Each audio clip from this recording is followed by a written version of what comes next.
और जिस तरीके से पटना डीएम के द्वारा वहाँ पे हिंसा का इस्तेमाल किया गया, छात्र को मारा गया, ये कतई जायज नहीं है। हाल ही में बिहार के पटना में बीपीएससी परीक्षा को लेकर भारी हंगामा हुआ था। छात्रों ने आरोप लगाया था कि एग्जाम सेंटर पर क्वेश्चन पेपर लेट में दिया गया। कई छात्रों का कहना था कि उन्हें क्वेश्चन पेपर मिले ही नहीं। परीक्षा खत्म होने के बाद नाराज छात्र हंगामा करने लगे। उग्र छात्रों को समझाने के लिए डीएम भी मौके पर पहुंचे। पटना के डीएम डॉक्टर चंद्रशेखर सिंह ने प्रोटेस्ट कर रहे एक छात्र को थप्पड़ लगा दिया। इस मामले पर पप्पू यादव के बाद अब चिराग पासवान का बड़ा बयान सामने आया है। चिराग पासवान ने कहा है कि छात्रों के साथ हिंसा कतई बर्दाश्त नहीं की जा सकती। चिराग पासवान ने इसके लिए जांच की मांग की है।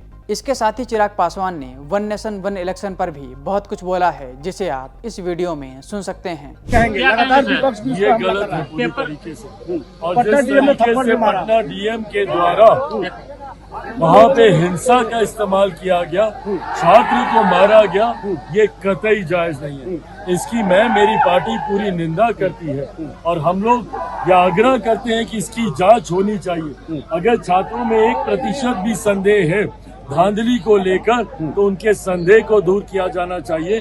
छात्रों के भविष्य के साथ खिलवाड़ कतई लोक जनशक्ति पार्टी रामविलास बर्दाश्त नहीं करेगी। वन नेशन वन इलेक्शन हमारे देश के लिए कितना जरूरी है, इसका महत्व संविधान के निर्माताओं ने भी समझा।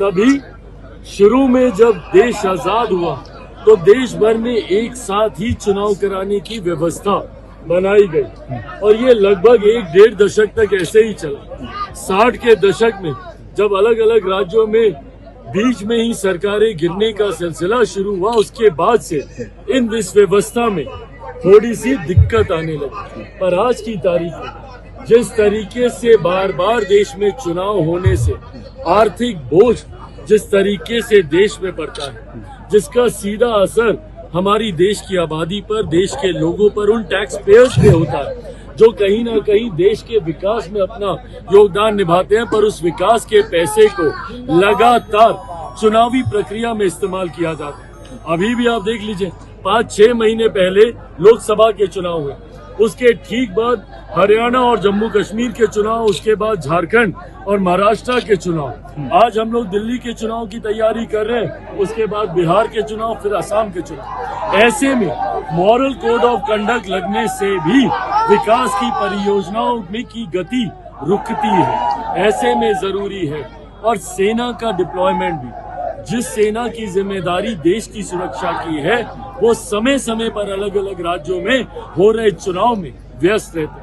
ऐसे में जरूरत है, और देश के लोग आज की तारीख में इतने जानकार हैं, इतनी जानकारी है उनको कि भारत के संघीय ढांचे को समझते हुए जहां लोकसभा में अलग सोच से मतदान, तो विधानसभा का अलग सोच का मतदान होता है। इसी बार लोकसभा में देख लीजिए, जिन राज्यों में साथ में विधानसभा के चुनाव हुए, आंध्र प्रदेश उसका उदाहरण है, जहां लोकसभा में मतदान दूसरी सोच के साथ हुआ, तो वहीं आंध्र में स्थानीय सरकार को चुनने का देश की जनता ने काम किया।